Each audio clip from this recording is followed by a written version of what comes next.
আসসালামু আলাইকুম, স্বাগত জানাচ্ছি আরটিভির দুপুরের সংবাদে। আপনাদের সঙ্গে আছি আমি সিনথিয়া রহমান। ভাড়া করা লোক দিয়ে দেশ চালানো সম্ভব নয়, প্রয়োজন নির্বাচিত সরকার, এ মন্তব্য করেছেন বিএনপি মহাসচিব মির্জা ফখরুল ইসলাম আলমগীর। তিনি অভিযোগ করেন, দেশের কোথাও কোনো সুশাসন নেই। রাজনৈতিক শূন্যতা ও অর্থনৈতিক অস্থিরতা দূর করতে গণতন্ত্রে ফিরে যাওয়ার বিকল্প নেই বলে মন্তব্য করেন তিনি। যে পদ্ধতি সাধারণ মানুষের বোধগম্য, সে পদ্ধতিতে নির্বাচন চায় না বিএনপি, জানান মির্জা ফখরুল। রুদ্র রফিকের রিপোর্ট। জুলাই বিপ্লব, প্রত্যাশা ও প্রাপ্তি নিয়ে জাতীয় প্রেস ক্লাবে এই আলোচনা সভার আয়োজন করে জিয়া পরিষদ। জীবনকে ভবিষ্যৎ প্রজন্মের কাছে তুলে ধরার জন্য প্রধান অতিথির বক্তব্যে বিএনপি মহাসচিব বলেন, জনগণের ক্ষমতায়নের জন্যই নির্বাচন চায় বিএনপি।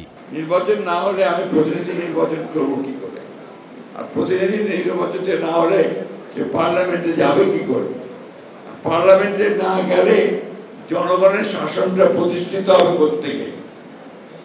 কয়েকজন ব্যক্তিকে দেশ বিদেশ থেকে ভাড়া করে নিয়ে এসে কি দেশ চালানো যায়? যায় না। পিআর পদ্ধতিতে নির্বাচন হলে জনগণ সঠিক প্রতিনিধি পাবে না বলেও মত তার। আমাদের সাধারণ মানুষ তো বোঝেই না যা আনুপাতিক হারের নির্বাচনটা কি। তারা জানে যে একজন ক্যান্ডিডেট দেবে পার্টি, সেই ক্যান্ডিডেটের যে মার্কাই হোক, ধানের শীষ অথবা আপনার দাঁড়িপাল্লা অথবা আপনার কুড়া পাতা যাই হোক, সেখানে গিয়ে সেই ভোটের দিন ভোট দেবে, ভোট দিয়ে সে নির্বাচন করবে, তাই না? এখন এনারা বলতে শুরু করেছে না, আনুপাতিক হবে। যারা তাদের এলাকাতে একজন নেতা চায়, প্রতিনিধি চায়, তার কাজগুলো করার জন্য সে একজন নেতৃত্ব খোঁজে, সেটা কোনো মতেই সম্ভব হবে না। এর আগে সিড্রাপ মিলনায়তনে আলোচনা সভায় যোগ দিয়ে বিএনপি মহাসচিব বলেন, সংস্কারের দোহাই দিয়ে গণতান্ত্রিক চর্চা বাদ দেয়া যাবে না। আগে ঘুষ দিতাম 1 লাখ টাকা, এখন দিই 5 লাখ টাকা। That's the truth, that's the reality. পুলিশের কোনো পরিবর্তনই হয়, বরঞ্চ তারা আরো সুযোগ নিয়ে, যে একবার বলে যে মিলিটারির কাছে যাও, আরেকবার বলে যে কোর্টে যাও, এভাবে পুলিশ তার দায়িত্ব এড়িয়ে যাওয়ার চেষ্টা করছে। গণতন্ত্রের উত্তরণের বিরুদ্ধে চলা ষড়যন্ত্র মোকাবেলা করতে সবাইকে সজাগ থাকারও আহ্বান জানান মির্জা ফখরুল ইসলাম আলমগীর। রুদ্র রফিক, আরটিভি, ঢাকা। ৭২-এর সংবিধান হচ্ছে মুজিববাদী সংবিধান, তাই সংস্কার ও নতুন সংবিধান ছাড়া জাতীয় নাগরিক পার্টি নির্বাচন চান না বলে জানিয়েছেন দলটির আহ্বায়ক নাহিদ ইসলাম। দুপুরে মৌলভীবাজার শহরে পথসভায় এ কথা বলেন তিনি। এর আগে জেলা শহরের দেশ করতে জুলাই পদযাত্রা শুরু করেন এনসিপির নেতাকর্মীরা। আক্তার হোসেন, সার্জিস আলম, হাসনাত আবদুল্লাহ সহ কেন্দ্রীয় নেতারা এ সময় উপস্থিত ছিলেন। এদিকে সকালে সিলেটে গণঅভ্যুত্থানে শহীদ পরিবার ও আহতদের সঙ্গে দেখা করেন নাহিদ ইসলাম সহ এনসিপির নেতারা। এ সময় বিচার নিয়ে দৃঢ় অবস্থানের কথাও তুলে ধরেন তারা। মৌলভীবাজার থেকে কিশোরগঞ্জের উদ্দেশ্যে রওনা হবেন এনসিপি নেতারা।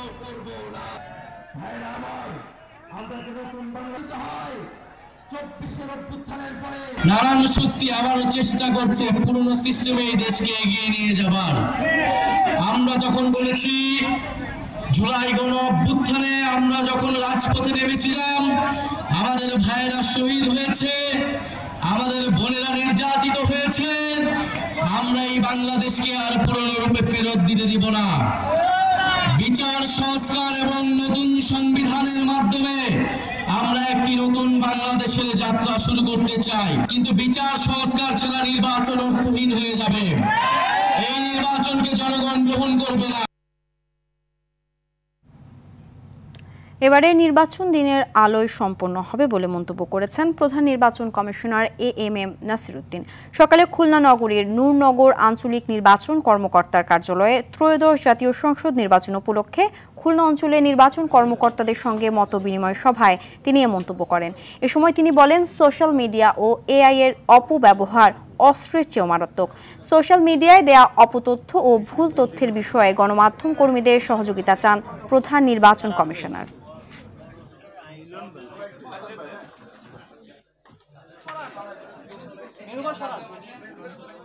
আমরা কোনো রাতের বেলায় কোনো কর্মকাণ্ড করতে চাই না, দিনের বেলায় সব কর্মকাণ্ড করে যাতে মানুষ এক স্বচ্ছতার সাথে যাতে কাজটা সমাধা করি, তাহলে হয় কি, মানুষ স্বচ্ছতা যদি এনশিওর করা যায়, মানুষের কাছে এটি গ্রহণযোগ্য হয়। এটা একটা আমাদের একটা চেষ্টা থাকবে যে সোশ্যাল মিডিয়াতে যে অপপ্রচার হচ্ছে, অপতথ্য এবং ভুল তথ্য দেওয়া হয়, এই ব্যাপারে আপনারা একটু দয়া করে আমাদেরকে সাহায্য করুন। আপনাদের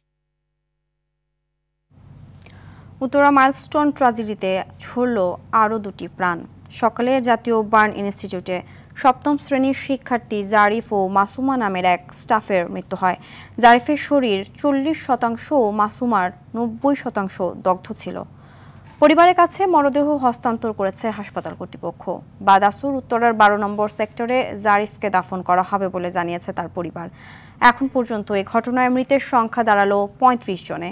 জাতীয় বার্ন ইনস্টিটিউটে ভর্তি 39 জনের মধ্যে আশঙ্কাজনক অবস্থায় এখনও 4 জন।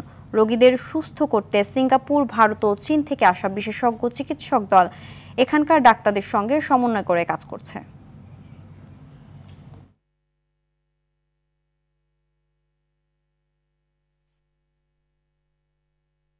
22 তারিখ সকাল পর্যন্ত আমার সঙ্গে কথা বলছে। কথার মধ্যে একটা সময় ওর ওই মানে এই দুর্ঘটনার বর্ণনা দিতে গিয়ে ওরা 4 বন্ধু খুব ক্লোজ, হ্যাঁ, এই যে মাহতাব, আয়ান, জারিফ আর আয়মান। কালকে অনেক ভালো ছিল, তা কালকে পানি খাইতে চাইছিল, তা অনেক ভালোই ছিল। ডাক্তাররা অনেক সাহস দিয়েছিল যে ও ভালো হয়ে যাবে, কিন্তু আজকে তো। রাজধানীর জাতীয় বার্ন ইনস্টিটিউট থেকে সরাসরি যুক্ত হচ্ছেন সহকর্মী বিপুল দেবরায়। বিপুল, সংকটাপন্ন রোগীদের অবস্থা নিয়ে কি বলছে চিকিৎসকরা? সিনথিয়া, আসলে সংকটাপন্ন যারা রোগী রয়েছেন তাদের চিকিৎসা দেওয়া হচ্ছে। ডাক্তাররা যারা সংকটাপন্ন বলা হয়েছে তারা এখনও আসলে সংকটাপন্নের মধ্যেই রয়েছে, এবং আমরা যতটুকু জেনেছি চিকিৎসকরা আমাদের সাথে কথা বলেছেন যে আসলে বাকি যে 8টি জন রোগী রয়েছে সবাই কিন্তু একেবারে মোটামুটি খুবই আশঙ্কাজনক না থাকলেও কিন্তু তারা কিন্তু খারাপ অবস্থায় আছে এমনটা জানিয়েছেন। যাদেরকে একটু উন্নত হচ্ছে, আবার দেখা যাচ্ছে কিছুক্ষণ পর তারা আবার একটু খারাপ হচ্ছে। অর্থাৎ এই যে বিশেষ করে পোড়া রোগীগুলো নাকি চরিত্র এরকম, এমনটাই জানিয়েছেন চিকিৎসকরা। তারা বলছেন যে আসলে যখনই ভালো থাকা বলা হচ্ছে আবার কিছুক্ষণ পর সেটা খারাপ হতেই পারে, তাই তারা নির্দিষ্ট করে বলছেন না আসলে কতজন সংকটাপন্ন আছে। তবে তারা যেটা জানিয়েছেন যে 3 থেকে 4 জন খুবই বেশি গুরুতর অবস্থায় আছে, সেটা আমাদেরকে জানিয়েছেন। আরেকটি বিষয় জানিতে চাই যে আপনি জানেন জারিফের মরদেহ কিন্তু হস্তান্তর করা হয়েছে তার পরিবারের সদস্যদের কাছে, এবং আমরা যতটুকু জেনেছি জারিফকে আজকে বিকাল অর্থাৎ বাদ জোহার সময় কিন্তু জানাজা হবে, এবং জানাজার পরে তাকে উত্তরা 12 নম্বর সেক্টরের যে খালপাড়া এলাকা রয়েছে তার এলাকায় তাকে দাফন করা হবে, এমনটা আমাদেরকে জানিয়েছেন তার পরিবারের সদস্যরা। আমরা দেখেছি তার লাশ গ্রহণ করার জন্য তার পরিবারের সদস্যরা, বিশেষ করে বাবা, মা, বোন হতে শুরু করে পরিবারের আত্মীয় স্বজনরা কিন্তু এখানে আসছিলেন, এবং তারা গণমাধ্যম কর্মীদের সাথেও কথা বলেছেন। তারা বলছেন যে আসলে এই শোক সইবার নয়। আর যেই বিষয়টি জানাতে চাই সেটা হচ্ছে কিছুক্ষণ আগে আমরা দেখেছি মাসুমা যে আরেকজন মারা গিয়েছেন, তার মরদেহ কিন্তু হস্তান্তর করা হয়েছে। তার স্বামী এসেছিল এবং সেই লাশটি কিন্তু এই কিছুক্ষণ আগে অ্যাম্বুলেন্স লাশবাহী গাড়িতে করে নিয়ে যাওয়া হয়েছে, এবং পরিবারের সদস্যরা কিন্তু গণমাধ্যম কর্মীদের সাথে কথা বলছেন। তবে আমরা যতটুকু জানতে পেরেছি তার বাড়ি হচ্ছে ভোলার বোরহানউদ্দিনে, এবং তারা এখানে থাকতো ঢাকার তুরাকেই থাকা হয়। তার দাফন কখন হবে এখনও পর্যন্ত জানতে পারি নাই, তবে আমরা হয়তো কিছুক্ষণের মধ্যে সেই বিষয়টিও জানতে পারবো তার পরিবারের সদস্যের সাথে কথা বলার পর। এছাড়া আর বাকি রোগীদের কী অবস্থা সব কিছু একটা যে সাধারণ যে ব্রিফ করা হবে সেই হয়তো পরবর্তী সময়ে আরও বিস্তারিত জানিয়ে দিতে পারবো। তো এই ছিল আমার কাছে সর্বশেষ তথ্য। ধন্যবাদ। গাজীপুরের কালিয়াকৈরের মকশবিলে নৌকাডুবিতে নিখোঁজ 3 বন্ধুর মধ্যে একজনের মরদেহ উদ্ধার হয়েছে। সকালে রফিকুল ইসলাম নামে ওই যুবকের মরদেহ উদ্ধার করা হয়। বাকি 2 জন শিমুল হোসেন ও মেহেদি হাসানকে উদ্ধারে ডুবুরিরা কাজ করছে। চলতি বছর তারা এসএসসি পাশ করেছে। গতকাল ধামরাইয়ে খালার বাড়িতে বেড়াতে গিয়ে 5 বন্ধু মিলে একটি ছোট নৌকা নিয়ে মকশবিলে বেড়াতে যায়। এক পর্যায়ে নৌকাটি ডুবে গেলে 2 জন সাঁতরে তীরে উঠতে পারলেও নিখোঁজ হয় 3 জন।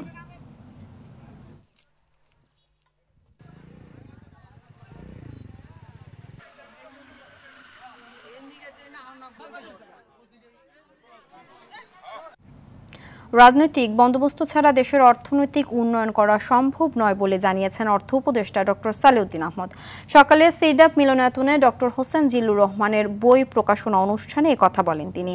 অর্থ উপদেষ্টা বলেন, বাংলাদেশের মতো পৃথিবীর কোনো দেশে এত আর্থিক বিপর্যয় হয়নি। কোনো ব্যাংকের 80% অর্থ নিয়ে গেছে। এছাড়াও আইএমএফ বলছে অন্তর্বর্তী সরকার কিছু সংস্কারের পদচিহ্ন রেখে যাবে। মধ্য ও দীর্ঘমেয়াদী সংস্কার করবে রাজনৈতিক সরকার বলেও জানান তিনি।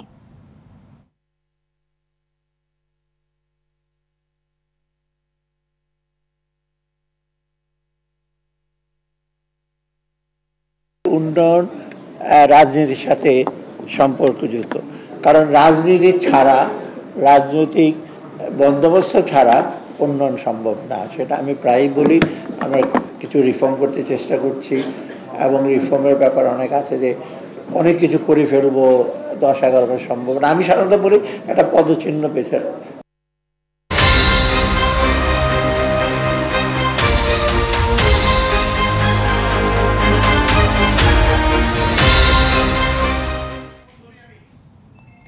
বৈষম্য বিরোধী আন্দোলন সারা দেশে তুষের আগুনের মতো চলছে। টানা 5 দিন কারফিউ শেষে বাইরে বের হয়ে আসছে মানুষ, খুলছে দোকানপাট। জাতীয় প্রেস ক্লাবে গান ও কবিতায় আন্দোলনে হত্যার প্রতিবাদ জানায় সাংস্কৃতিক সংগঠনগুলো। দেশের বিভিন্ন জায়গায় চলে আন্দোলনে নিহতদের গায়বানা জানাজা। বিস্তারিত জানাচ্ছেন জাকারিয়া খান। 26 জুলাই সকাল থেকে কারফিউ শিথিলের সুযোগে তৃতীয় দিনের মতো দোকানপাট খুলেছে সাধারণ ব্যবসায়ীরা। আগের দিনগুলোর চেয়ে 2 ঘন্টা বাড়িয়ে এদিন কারফিউ শিথিল করা হয় 8টা থেকে 5টা পর্যন্ত। অপরদিকে তৎকালীন প্রধানমন্ত্রী শেখ হাসিনা রামপুরায় বিটিভির ভবন পরিদর্শন শেষে এই ঘটনায় জড়িতদের দেশের আনাচে কানাচে থেকে খুঁজে বের করে আনার ঘোষণা দেন। আন্দোলনে নিহত হয় 3 সাংবাদিক। হামলায় উদ্বেগ প্রকাশ করেন সাংবাদিক সংগঠনগুলো। ওই দিন বিএনপির মহাসচিব মির্জা ফখরুল ইসলাম আলমগীর এক বিবৃতিতে ডাক দেন জাতীয় ঐক্যের। জাতিসংঘের মানবাধিকারের প্রধান ফলকার টার্ক অপর এক বিবৃতিতে বিক্ষোভ দমনে কি হয়েছে তার বিস্তারিত জানান। বিশ্বের বিভিন্ন মানবাধিকার সংগঠন ও বাংলাদেশি বংশোদ্ভূত নাগরিকরা যার যার অবস্থান থেকে আওয়ামী লীগের পতনের চেষ্টা করতে থাকেন। জাকারিয়া খান, RTV, ঢাকা।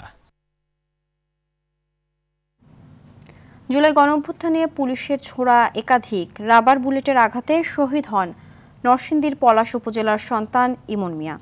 মেধাবী হওয়ায় তাকে ঘিরে অনেক আশা ছিল পরিবারের। তার মৃত্যুতে অসহায় হয়ে পড়েছেন বাবা মা।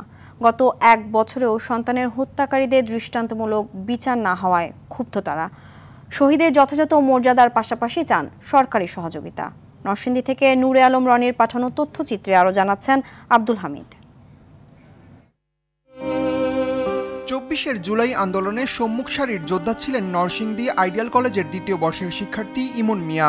গেল বছর 18 জুলাই বৈষম্য বিরোধী আন্দোলনে অংশ নিয়ে ঢাকা সিলেট মহাসড়কের ভেলানগরে পুলিশের গুলিতে প্রাণ হারান তিনি। মৃত্যুর 1 বছরেও ইমনকে হারানোর শোক কাটিয়ে উঠতে পারেনি পরিবার। আমার হতে 1 বছরের মধ্যে আমি জানি, আমার তো আমি জানি, আর কেন জানি না। বিচার তো চাইছি, আল্লাহ তো চাইছি, আল্লাহ জগ করতেছে। সারা শরীরে গুলি লাগছে, পিছনে গুলি লাগছে। চাই আমার ছেলেরা যারা মারছে হাগো বিচার চাই, হাগো ফাঁসিও। পলাশ উপজেলার দড়িচর গ্রামের সন্তান শহীদ ইমন এলাকায় সবার চোখে ছিলেন শান্তশিষ্ট। তার এমন অকাল মৃত্যু মেনে নিতে পারছে না স্থানীয়রাও। সে লেখাপড়ায় ভালো ছিল, সেনাবাহিনীতে যোগদানের জন্য আবেদন করছিল, অ্যাপ্লাই করছিল, ওইখানেও তার আবেদন অ্যাকসেপ্ট হয়েছিল। আমরা ওইখান থেকে শুনতে পারি যে মানে গুলি খেয়েছে, তো আমরা সরাসরি যাই যে হাসপাতালে নেওয়া যাওয়া করি। পরে দেখতে পাই যে মারা গেছে। কি বলবো যে এটা বলার মতো নাই, মনের মতো ছেলে এলাকা একটা নাই। এদিকে শহীদ ও আহত পরিবারগুলোকে সর্বোচ্চ সহযোগিতা করা হচ্ছে বলে জানান উপজেলার নির্বাহী কর্মকর্তা মোহাম্মদ আবু বক্কর সিদ্দিকী। জুলাই গণঅভ্যুত্থানে যারা শহীদ পরিবার বা যারা আহত এদেরকে বিভিন্ন ক্ষেত্রে প্রাধান্যের কথা বলা হয়েছে, সেটি যখন বাস্তবায়ন আমরা পরিপূর্ণ করব, অবশ্যই সেটা আমরা আমাদের প্রশাসনিকভাবে সে কাজগুলো সুন্দরভাবে করব। ইমনের স্বপ্ন ছিল সেনাবাহিনীতে যোগ দিয়ে দেশ সেবা করার, তবে পূরণ হয়নি সেই স্বপ্ন। শহীদ হয়ে স্বৈরাচার মুক্ত নতুন বাংলাদেশ গঠনে তার আত্মত্যাগ যাতে বিফলে না যায়, এমনটাই প্রত্যাশা স্বজনদের। আব্দুল হামিদ, RTV। এবার নিচ্ছে হাইসেন্স সংবাদ বিরতি, ফিরে আরো থাকছে।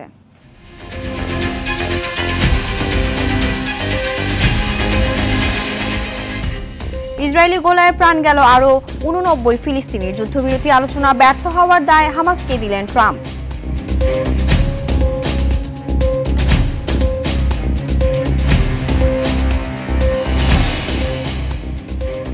এবং নিষেধাজ্ঞায় পড়তেই হলো ইন্টার মিয়ামির তারকা লিওনেল মেসিকে স্কোয়াডে থেকে না খেলায় মেজর লিগ সকার কর্তৃপক্ষের কঠিন সিদ্ধান্ত।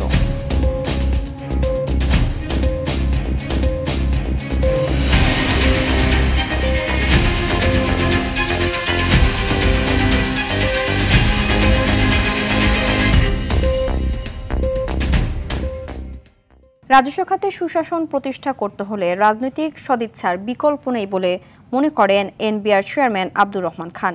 তার মতে কেতাবি সংস্কার থেকে ভালো ফল আসবে না। সকালে এফডিসিতে ডিবেট ফর ডেমোক্রেসি আয়োজিত কর ব্যবস্থাপনায় সংস্কার ও রাজস্ব আয় বৃদ্ধি শীর্ষক ছায়া সংসদে তিনি এসব কথা বলেন। তিনি আরও বলেন, অর্থনীতির অবস্থা বুঝে রাজস্ব আদায়ের লক্ষ্যমাত্রা নির্ধারণ করতে হবে।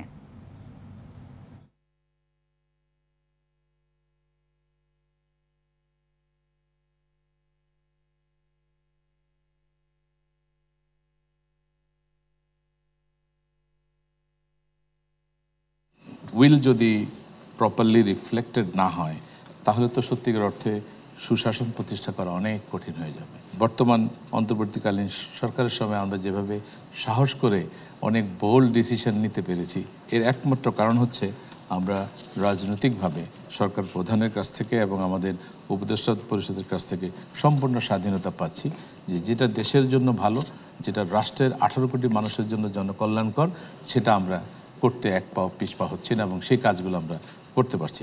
এই কারণেই বলছি রাজনৈতিক সদিচ্ছা অনেক অনেক অনেক গুরুত্বপূর্ণ। বঙ্গোপসাগরে সৃষ্ট নিম্নচাপের প্রভাবে উপকূলীয় এলাকায় রাতভর থেমে থেমে বৃষ্টি হয়েছে।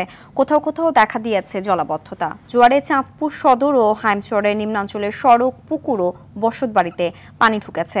নোয়াখালীর হাতিয়ার, নিঝুম দ্বীপ, শুকচর, নলচিরা ও সোনাদিয়ার বিস্তীর্ণ এলাকা প্লাবিত হয়েছে। হাতিয়ার সঙ্গে মূল ভূখণ্ডের নৌ যোগাযোগ বন্ধ রেখেছে প্রশাসন। ভোলা, লক্ষ্মীপুর, মনপুরা সহ 10টি রুটে বন্ধ আছে লঞ্চ চলাচল। কুয়াকাটায় সমুদ্রের ঢেউয়ে বেড়িবাঁধ থেকে সৈকতে প্রবেশের সড়কে ভাঙন দেখা দিয়েছে। প্লাবিত হয়েছে ঝালকাঠি উপকূলের নিচু এলাকা। এদিকে নিম্নচাপের কারণে দেশের 4টি সমুদ্র বন্দরকে 3 নম্বর স্থানীয় সতর্ক সংকেত দেখাতে বলা হয়েছে।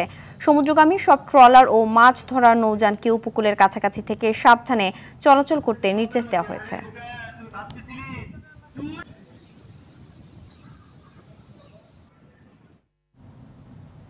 উপকূলের পরিস্থিতি জানাতে কুয়াকাটা থেকে সরাসরি যোগ দিচ্ছেন সহকর্মী কাজী সাইদ। সাইদ, উপকূলে এখন কি অবস্থা দেখছেন জানাবেন?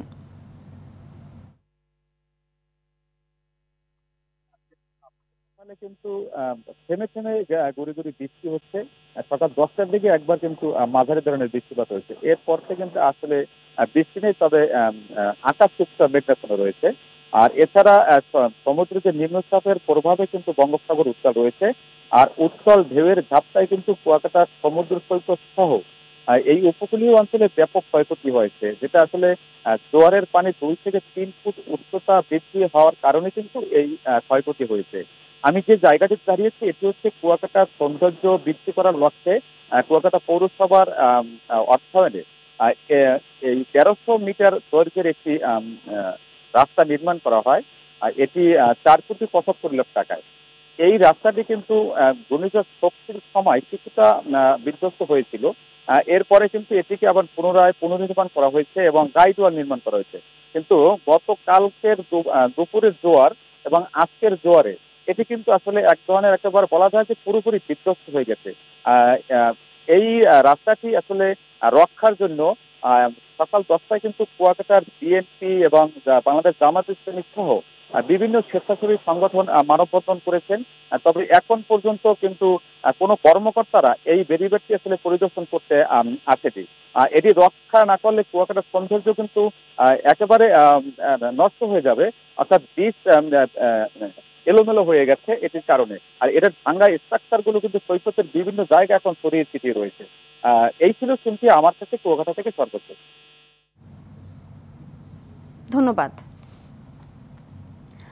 দীর্ঘ 5 বছর ধরে থমকে আছে ঢাকা বরিশাল মহাসড়কের ফরিদপুর অংশের 32 কিলোমিটারের 4 লেন প্রশস্তকরণের কাজ। দীর্ঘ সময় পেরিয়ে গেলেও এখনও শেষ হয়নি ভূমি অধিগ্রহণ কাজ। মহাসড়ক দিয়ে প্রতিদিন ভারী যানবাহন চলাচল করায় সড়ক জুড়ে খানাখন্দে ভরে উঠেছে। এতে প্রতিনিয়তই ঘটছে দুর্ঘটনা। ক্ষতিগ্রস্ত সড়কটি দ্রুত সংস্কারের আশ্বাস সড়ক বিভাগের।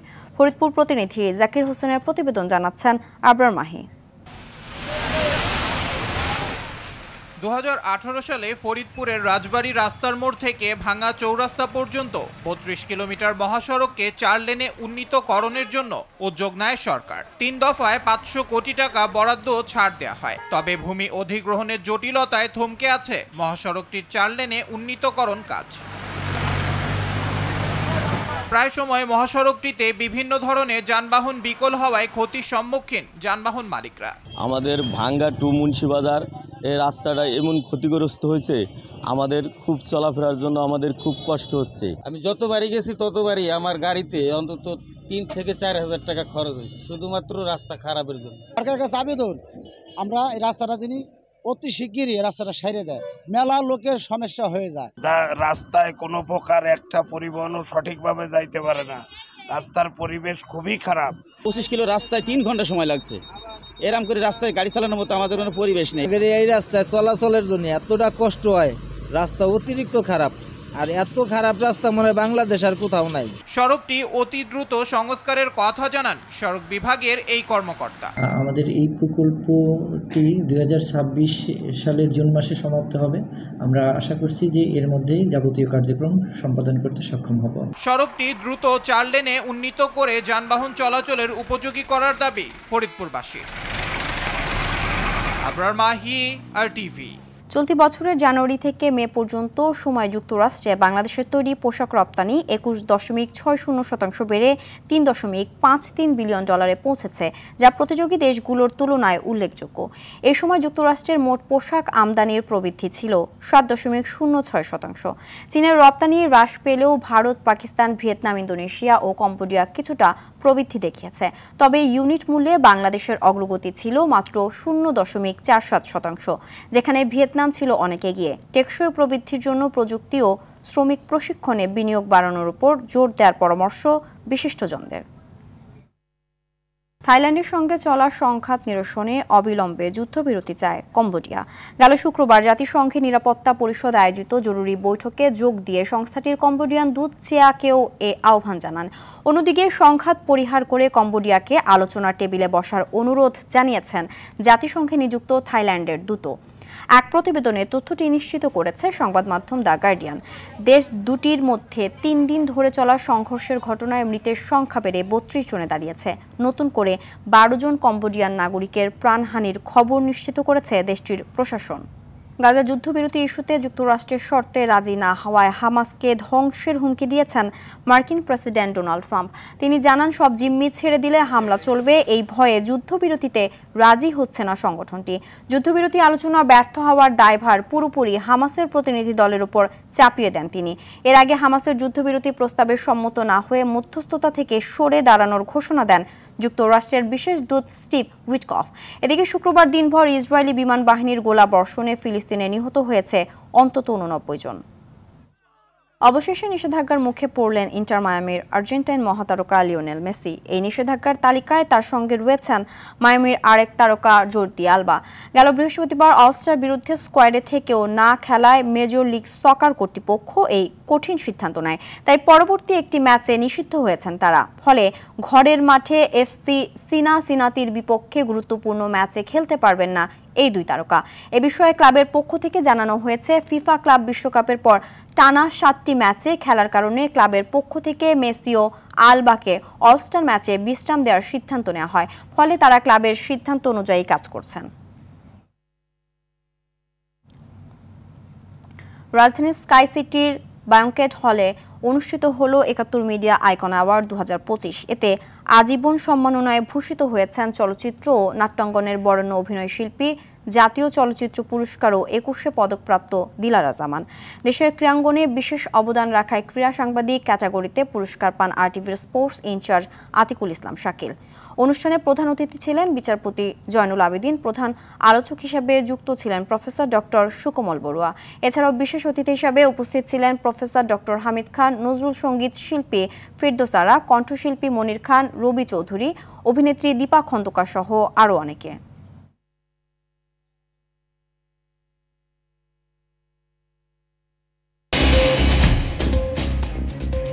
দুপুরের সংবাদ এ পর্যন্তই। জেলা সংবাদ বিকেল 4:45টায় দেখার আমন্ত্রণ রইল। ধন্যবাদ সবাইকে।